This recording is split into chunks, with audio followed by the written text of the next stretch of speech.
Na początku filmu wspomnimy tylko, że serdecznie zapraszamy Was wszystkich do naszego stacjonarnego salonu przy ulicy Gandhi 27 w Warszawie, nieopodal stacji metra Imielin. Cześć, ja nazywam się Grzegorz Piątkowski, a Wy oglądacie kanał Serwis Bajka. Dzisiejsza historia powinna zacząć się około 25-30 lat temu, kiedy to zarówno wartość około 10-11 tysięcy złotych, tak jak niektórzy na pewno pamiętają, mogliśmy kupić topowy rower do XC na pełnej grupie XTR serii M952, czyli kultowym szaraku, z seedem, no i topową cieniowaną aluminiową wówczas, albo nawet karbonową już ramą. Dziś będzie odcinek o najlepszej, ale i najdroższej przerzutce na świecie. No oczywiście przy pewnych ramach, które sobie wyznaczymy, a ja o tych ramach ograniczających słowo najlżejszą za chwilę Wam opowiem. Natomiast będzie to na pewno najdroższa przerzutka na świecie. No i co sprytniejsi na pewno już sobie gdzieś tam w głowie szukają najlżejsza i najdroższa przerzutka na świecie. To co to może być? Być może Pole Power Glide, bo na pewno niektórzy kojarzą, że jakiś czas temu wersja Rasta, czyli ta różnokolorowa, sprzedała się bodaj za $1500, ale to nie o tym mowa.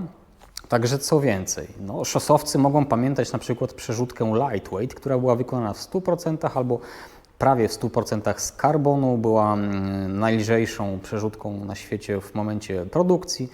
No i oczywiście również budziła podziw, zachwyt, ale i czasami być może zniesmaczenie swoją ceną, ale też nie o Lightweighta chodzi, więc co jeszcze? Być może Shimano Airlines, być może elektroniczny Mavic, może hydrauliczny Acros albo Rotor. Nie, to też nie o to chodzi.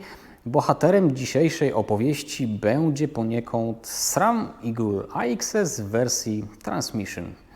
Tak jak widzicie na filmie, mam tutaj rozłożoną topową przerzutkę SRAM Eagle AXS XXSL w wersji Transmission. No i tego typu przerzutka, tego typu układanka przypomina mi stare, dobre czasy, kiedy na forum Lightbike, które serdecznie Wam polecam, rozbieraliśmy szare XTR-y, roznitowywaliśmy przerzutki, pantografy po to, żeby na przykład móc wymienić stalowe piny na tytanowe albo dremelem wybrać część aluminium, no i aby przerzutka była lżejsza. Możemy powiedzieć, że historia zatoczyła koło. Znów mamy w pełni rozbieralne przerzutki. Bohaterką dzisiejszej opowieści jest właśnie ta przerzutka, czyli jest to SRAM Eagle AXS SL Transmission, ale w 100% albo w 90 kilku procentach wykonana z włókna węglowego, ponieważ jedynym fabrycznym elementem jest zamknięta tutaj elektronika oraz ten element, który jest fabrycznie wykonany z plastiku, chociaż SRAM od lat nazywa go zupełnie inaczej. No i wersja z włókna węglowego byłaby troszkę cięższa. Za produkcję tychże części odpowiada marka, manufaktura, bardzo lubię to słowo, Hop Carbon Parts. I Hop Carbon Parts z karbonu wykonuje te wszystkie elementy plus kilka jeszcze innych, dostarcza je nam, a my możemy złożyć je w całość. Możecie oczywiście również kupić gotową przerzutkę, natomiast jest wówczas trochę droższa. Tak jak widzicie, całość wykonana jest z włókna węglowego, nawet ten drobny element, czyli ten przycisk zwalniający blokadę wózka także. Kółka to jedyny element niezwiązany z marką Hop Carbon Parts, jest to Extra Light, są to kółka na hybrydowych łożyskach. Kulki wykonane są z azotku krzemu, a bieżnie z nierdzewnej stali. Jest to w tym momencie najdroższa przerzutka na świecie, ponieważ aby złożyć ją w taką wersję, którą teraz oglądamy, należy niestety przygotować się z wydatkiem rzędu 2000 euro, co jak sobie szybko przeliczymy jest równowartością około 10 tysięcy złotych. Jakość wykonania jest naprawdę, myślę, perfekcyjna, a uwierzcie mi, że wiele marek, które oferują nam drogie rzeczy, często za równowartość znacznie większą przekazują nam po prostu drogie buble. Tutaj widać, że pan Krzysztof, czy właściwie Christoph, Nie wiem, jak powiedzieć, czy to dobrze po niemiecku. Jeśli wiecie, to mnie poprawcie.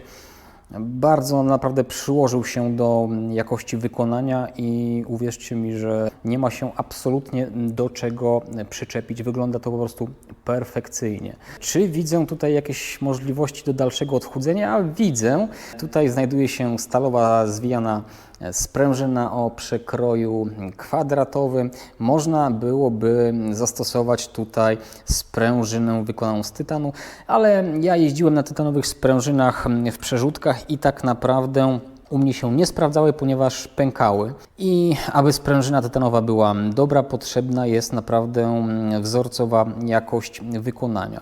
Ile waży tego typu przerzutka? Już sprawdzamy. Zwróćcie tylko uwagę, że ważę ją z baterią w pełni naładowaną i kompletnym hardwarem umożliwiającym montaż przerzutki w ramie, czyli mamy tutaj tuleję ślizgową oraz śrubę. 353,1 grama. No jest to wynik w tym momencie nie do pobicia. I to są właśnie te ramy, o których mówiłem, te ograniczenia, czyli chodziło mi o najlżejszą przerzutkę w typie Transmission, no bo oczywiście są lżejsze przerzutki od Transmission, które same w sobie są dość ciężkie, ale jeśli ktoś pragnie jeździć na napędzie Transmission, to jest właśnie najlżejsza przerzutka na świecie. Ale ważna uwaga, że Hop Carbon Parts oferuje także karbonowe elementy do przerzutek XTR czy do przerzutek AXS w bardziej klasycznej wersji. A jak wszyscy wiemy, aktualnie pokazał się na rynku nowy XTR i uwierzcie mi, że jest to tylko kwestią czasu, kiedy będziemy mogli przerobić te przerzutki również na karbonowe. Ja jestem bardzo ciekaw Waszej opinii, czy przez 25-30 lat naszej ewolucji konsumenckiej, ale i ewolucji marketingowców, przerzutka za równowartość 10 tysięcy złotych to jest znak naszych czasów, czy jednak coś specyficznego, z czym być może nie do końca powinniśmy się zgadzać. Ja oczywiście na Wasze każde komentarze odpowiem, mam swoje zdanie, ale nie chcę go tu teraz wygłaszać, aby nie wpływać na Wasz osąd. Jestem ciekaw, co Wy o tym sądzicie. No cóż, cena jest horrendalna, ale przynajmniej jakość wykonania jest po prostu perfekcyjna. No nie ma się naprawdę do czego przyczepić, chociaż bardzo się staram znaleźć coś, co mógłbym Wam pokazać, że jest jakąś niedoróbką, ale uwierzcie mi, że takiego elementu nie ma. A teraz zerknijcie, jak przerzutka działa w rowerze.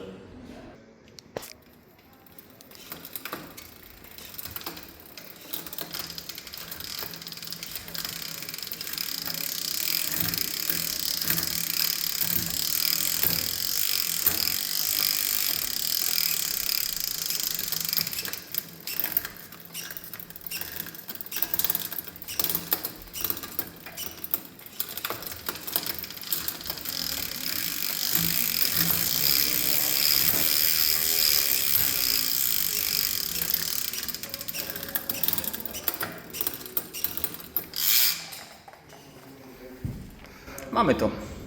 To wszystko na dzisiaj. Dziękuję, że byliście ze mną. Dajcie znać w komentarzach, co myślicie o tego typu rozwiązaniach i czy Wam się podobają. Kolejny film w przyszłą niedzielę o godzinie 16. To nasza stała pora. Ja niezmiennie proszę Was o subskrybowanie mojego kanału. Mnie to bardzo pomaga w jego rozwoju. Was nie kosztuje nic. Wiem, że część z Was mnie ogląda, ale nie subskrybuje. Także uprzejma prośba o pomoc. Dziękuję, widzimy się w przyszłą niedzielę. Cześć, trzymajcie się i do zobaczenia. Hej!